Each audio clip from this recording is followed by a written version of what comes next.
أعوذ بالله من الشيطان الرجيم. بسم الله الرحمن الرحيم.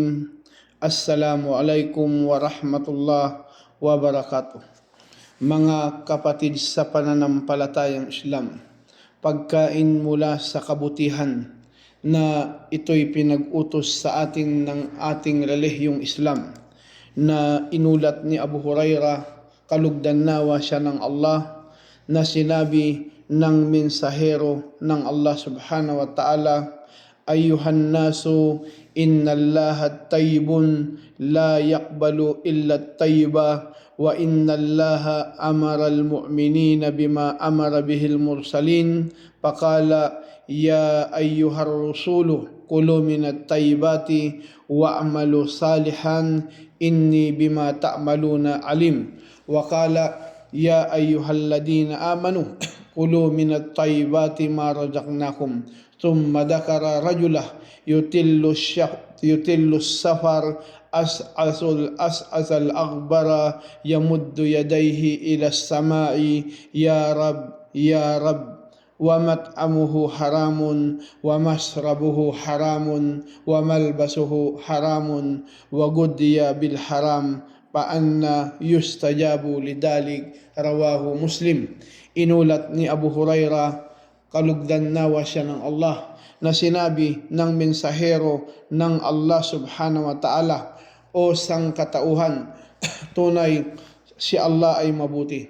Kaya wala siyang tatanggaping maliban sa mabuti at katotohanan. Inutusan ni Allah ang mga mananampalataya gamit ang kanyang utos sa mga mensahero. Kanyang sinabi, o mga mensahero, kumain kayo mula sa mga malilinis at gumawa ng mabuti, sa katunayan ako ang maalam sa inyong mga ginagawa. At sinabi, o mga yaong sumasampalataya, kumain kayo mula sa malilinis na aming ipinagkaloob sa inyo. At sa kabinanggit ang isang lalaking tumatagal sa paglalakbay, habang siya'y maalikabok, magulo ang buhok, ana itinaas ang kanyang dalawang kamay sa langit, o aking Panginoon, habang ang kanyang pagkain ay bawal at kanyang inumin ay bawal at kanyang damit ay bawal at kakainin ay bawal, kaya't papano tutugunin sa kanya ang ganun, isinalaysay ni Muslim.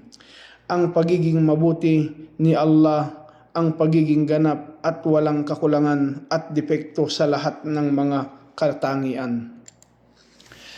Na mula inulat ni Sa'ad bin Abi Waqqas, kalugdan nawa siya ng Allah, na kanyang na sinabi ng propeta sallallahu alaihi wasallam, Innallaha tayyibun yuhibbut tayyiba, nadipun yuhibbun nadafa, karimun yuhibbul karama, jawadun yuhibbul jawad, akhraja Tirmidhi.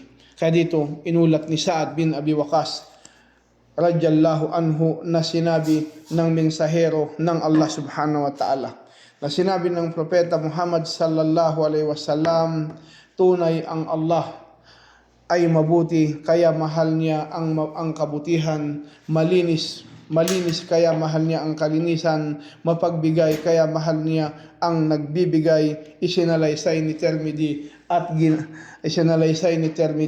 mga kapatid sa pananampalataya, ang Allah subhanahu wa ta'ala ang mabuti, siya ang mainam, kaya magkakasama lagi ang mga mabubuti. Kaya dito, ang lahat ng gawain ay dapat mabuti, na sinabi, Innallaha tayyibun la yuqbalu illa tayyiba, tunay ang Allah ay mabuti, kaya wala siyang tatanggapin maliban sa kabutihan. Kabutihang loob, kabutihang gawain, kabutihang layunin. Kaya mga kapatid sa pananampalataya, kabutihan na dahilan para kalugdan ng Allah subhanahu wa ta'ala ang kanyang alipin. Dalawa lamang ang pagpipilian sa gawain, mabuti o masama.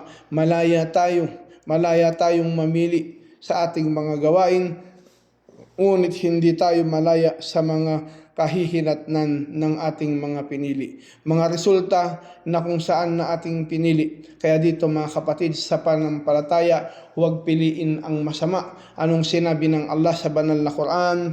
wa qulil haqqu min rabbikum faman syaa'a falyu'min wa man syaa'a falyakfur inna a'tadna lid-dalimina naran ahata bihim suradikuha wa in yastagisu yugathu bima'in kalmuhil yaswil wujuh bi'sat syarabu wa sa'at murtafaqa. Sinabi ng Allah sa Quran, at sabihin mo ang katotohanan mula mismo sa iyong Panginoon, kaya't ang sino mang may nais ay maniwala at ang sino mang may nais ay magtakwil. Tunay na aming ipinahahanda para sa mga mapang-api ang apoy na kung saan nakapalibot sa kanila doon ang mga pader, at kung hihingi naman sila ng tulong ay tutulungan sila ng tubig na gaya sa kumukulong langis na iniihaw ang mga muka, kasuklam-suklam na inumin at napakasamang pagsasamahan. Kaya mga kapatid sa panampalataya, mabuti na kung saan na ating tatahakin mabuting landas, ito ang kaagapay natin tungo sa kabilang buhay, ang landas ng Allah subhanahu wa ta'ala. Mabuti na ito ang ating panghahawakan na kung saan sinabi ng Allah sa banal na Quran, alam tara kayfa daraballahu matalan kalimatan tayyibatan kasajaratin tayyibatin asluha thabitun wa parha fis samai tu'ti ukuluha kulli hina biidni rabbiha wa yadribullahu amthala linnasi la'allahum yatadakkarun. Sinabi ng Allah sa Quran, hindi mo ba nakikita kung paano naglahad si Allah ng saliwikain tungkol sa mabuting salita na kagaya ng magandang puno na ang ugat nito ay matatag at ang mga sangin nito ay nasa kalangitan. Bumibigay ito ng makakain sa lahat ng panahon sa kapahintulutan ng Panginoon nito, at naglalahad si Allah ng mga saliwikain para sa mga tao, baka sakali sila'y makaalala.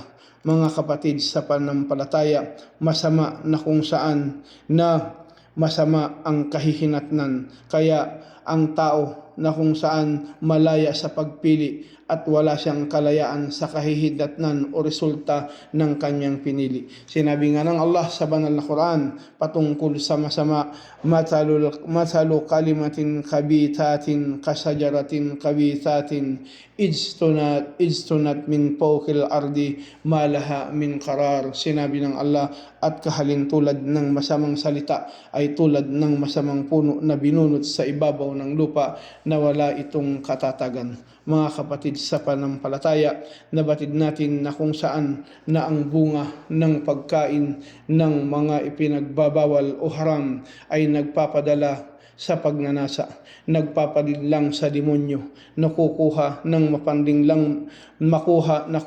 mapanglinglang na mundo, kapusukan sa sarili, kaparusahan sa kabilang buhay, kasiraan sa kalusugan at utak, pagrebelde sa kautusan ng Allah at sa mensahero, walang malasakit sa kapwa, maging sakim sa makamundong bagay o pera.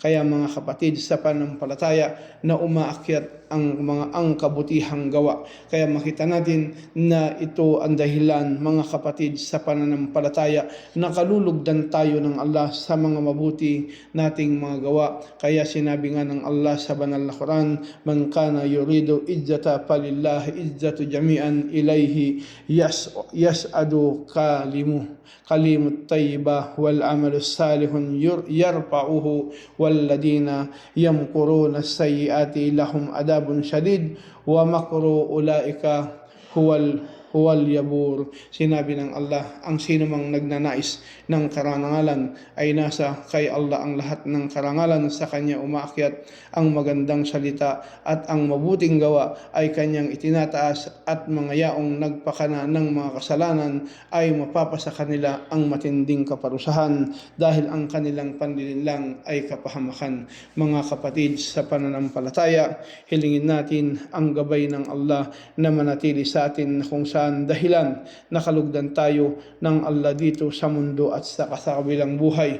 Kaya dito mga kapatid, pagsunod sa kautusan ng Allah na kanyang sinabi, ya ayuhan nas kulu mimma fil ardi halalan tayyiba wala tattabi'u khutuwati syaitan innahu lakum aduwwum mubin. Sinabi ng Allah, o sangkatauhan, kumain kayo ng anuman mula sa kalupaan na malilinis na pinapahintulot, at huwag susundin ang mga yapak ni Satanas, katotohanan siya para sa inyo ay isang malinaw na kaaway. Kaya mga kapatid, sa pananampalataya, hilingin natin ang kaluguran, gabay ng Allah sa atin na kung saan tungo sa kabilang buhay na matahak natin ang tuwid na landas. Ito ang landas ng Allah subhanahu wa ta'ala.